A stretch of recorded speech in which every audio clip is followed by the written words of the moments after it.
오늘 본문에 보면 히스기야의 마지막을 우리에게 보여주고 있는데 그 마지막의 모습은 바벨론에서 왔었던 사자들에 대한 이야기와 그들에게 히스기야가 어떻게 하였는가를 우리에게 들려주고 있습니다. 병들었다라고 하는 말을 듣고 바벨론 왕이 편지와 예물을 사자들을 통하여서 보냈습니다. 그때 히스기야가 어떤 일을 하였는가 하면 보물고의 금은, 향품, 기름, 군기고, 창고 이 모든 것들을 사자들에게 보여주었다라고 말합니다. 이것들은 보여주기는 그런 어떤 것들입니다. 보통은 숨겨놓아야 할 것들입니다. 예를 들면 정보로 이야기하자면 비밀 정보라고 볼 수 있는 것들입니다. 그런데 그것들을 사자가 왔는데 다 보여줬습니다. 아마도 히스기야가 생각할 때 멀리서 온 사자들이니까 뭐 관계없을 것이다 라는 생각을 했던 것 같습니다. 그럼에도 불구하고 선지자 이사야를 통하여서 하나님은 히스기야 왕에게 말씀을 전합니다. 사람들이 무슨 말을 하였고 어디서부터 왕에게 왔습니까? 히스기야가 먼 지방 바벨론에서 왔습니다.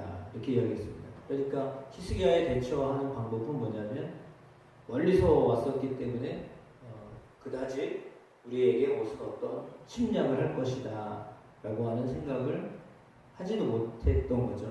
인근에서 무슨 이해타산이 있어서 하면 모르겠는데 그렇지 않은 먼 지방의 나라의 사실을 보냈기 때문에 우리를 어떻게 하겠다라고 하는 생각조차도 못했던 것입니다.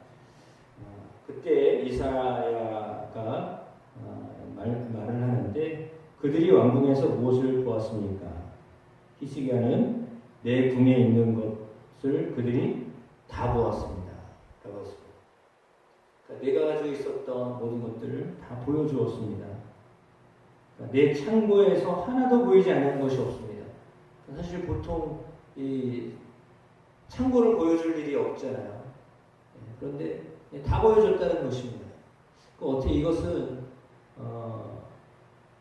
한편으로 볼 때 하나님 나를 병이 들어 죽게 했다가 병이 들어 아니라 병이 들어 죽을 상황에서 하나님이 자기를 고쳐주셔가지고 지금 이렇게 내가 자랑할 만한 것들이 있습니다. 라고 하는 의미로 이야기를 했던 것으로 보여집니다.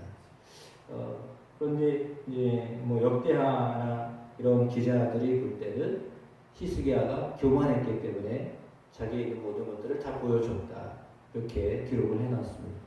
오늘 열왕기하의 기자는 뭐 그런 말을 하지는 않았지만 아무튼 사자들에게 안 보여줘도 될 것들을 다 보여줬다라고 하는 쪽으로 이렇게 기록을 해 놓았습니다. 그러니까 이것은 어떻게 보면 그냥 자랑한 거죠. 물론 하나님이 자기를 고쳐주셨기 때문에 지금 이렇게 내가 이렇게 보여줄 수 있는 사람이 되었다라고 하는 의미인데 그럼에도 불구하고 그냥 오늘 본문에는 하나님에 대한 이야기가 하나도 없어요. 그러니까 예를 들어 사자들에게 보여주면서 이 일들을 하나님께서 이렇게 내게 어떤 것들로 은혜로 이런 것들을 가질 수 있도록 도와주셨습니다. 보호해 주셨습니다. 라고 하는 어떤 것이 하나도 보이지 않는 거죠. 그러니까 사실은 병들어 죽게 되어서 위임하러 온 사람들을 향하여서 나 멀쩡히 나왔는데 이것이 하나님의 은혜입니다. 라고 말을 했어야 하는 건데 그 말을 싹 빼고 지금 자기가 가지고 있는 것을 하나도 남김없이 다 보여주었다라고 하는 것입니다. 그때 하나님의 말씀이 히스기야에게 이사야를 통하여 말씀하십니다. 왕궁의 모든 것, 왕의 조상들이 오늘까지 쌓아두었던 것이 바벨론으로 옮긴 바 되고 하나도 남지 않을 것이다. 다 보여줬기 때문에 그리고 그것이 하나님으로 인한 것이었음에도 불구하고 하나님에 대한 이야기를 하지 않았기 때문에 그 보여준 모든 것들, 자랑했던 모든 것들을 다 빼앗기게 될 것이다 라고 지금 이사야를 통해 말씀하고 있습니다. 그러면서 18절에는 왕의 몸에서 난 아들 중에서 사로잡혀 바빌론 왕궁의 한관이 될 것이다 라고 하는 말까지 덧붙여 이야기하고 있습니다. 그런데 19절에 히스기야의 반응을 보십시오. 당신이 전한 바 여호와의 말씀이 선하십니다. 그리고 또 이르되 만일 내가 사는 날에 태평과 진실이 있을진데 어찌 선하지 아니하리요. 그렇습니다. 병들어 죽게 되었을 때의 상황과 지금의 상황이 지금 왜 이렇게 그냥 순순히 받아들이지? 라고 하는 좀 의심이 생깁니다. 그때의 히스기야의 모습과 지금 히스기야의 모습이 전혀 다른 사람처럼 보여져요. 똑같은 사람이거든요. 그래서 바벨론으로 다 빼앗길 거야 라고 하는 하나님의 말씀이 임했는데 이번에는 하나님 앞에 기도 안 해요. 그리고 내가 사는 동안에 자기가 살고 있는 동안에 태평과 진실이 있을 것인데 이건 다 선한 일입니다. 왜냐하면 지금 어떻게 보면 한편으로는 덤으로 사는 인생이잖아요.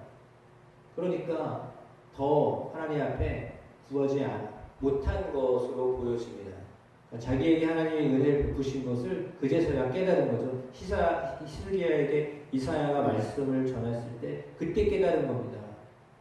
아, 내가 잘못했구나 라고 하는 깨달았어요. 하나님이 나에게 이런 일이 일어날 것이다 라고 말씀하실 때 그냥 받아들일 수밖에 없었던 그런 상황으로 자신이 지금 수긍을 하고 있습니다. 그러면서 20절에는 히스기야의 사적, 그가 행했던 일들, 그의 업적들, 그리고 저수지, 수도를 만들어서 물을 성 안으로 끌어들였던 일들, 놀라운 일들을 지금 이렇게 그것은 다 역대시하게 기록되어 있다라고 하는 말을 하고 있습니다. 그러니까 히스기야는 일을 참 많이 하는 사람이기도 하고 다른 왕들에 비해서 열심히 또 살았던 사람이기도 합니다. 그럼에도 불구하고 그 마지막의 모습은 자만해져 있었던 자신의 모습을 보게 되면서 또 한편으로는 하나님이 이렇게 될 것이다 라고 하는 말에 대해서 그냥 이번에는 그냥 겸손히 그냥 다 받아들이는 히스기야의 모습을 보게 됩니다. 그래서 오늘 본문의 히스기야의 모습은 죽어올 병에 걸렸을 때 오직 자기 얼굴을 벽을 향하여 하고 기도하였던 눈물로 통곡했던 그 모습하고 좀 달리 보여지는 모습처럼 보여집니다. 사람에게는 이런 모습들이 다 있습니다. 다 완벽하지 않습니다. 다윗의 모습도 역시 그랬듯이 모든 것이 다 완벽할 수가 없어요. 하나님은 그것을 성경에 나와 있는 인물을 통해서 우리에게 보여줍니다. 몇 명 빼고 성경에 나와 있는 몇몇 인물 빼고는요 대부분 다 어떤 하자가 있어요. 문제가 있어요. 그러니까 온전한 어떤 모습들을 보기가 쉽지 않습니다. 잘하고 있을 때 있지만 그런 때 사실은 잘하고 있을 때에는 어떤 때이냐면요 미안하게도 죄송하게도 우리가 생각할 때는 잘하고 있을 때가 언제냐면 힘들 때예요. 어려울 때예요. 그때는 하나님을 바라봐야만 살 수 있기 때문에 그때예요. 그런데 이렇게 자기 자랑할 게 있을 때는요 하나님을 의식을 안 해요. 뭔가 좀 창고에 뭔가 있고 남에게 보여줄 만한 것들이 있을 때는 하나님을 의식을 안 해요. 이게 내가 이루어놓은 거라고 생각을 해요. 그것이 인간의 한계예요. 우리의 한계는 바로 그거예요.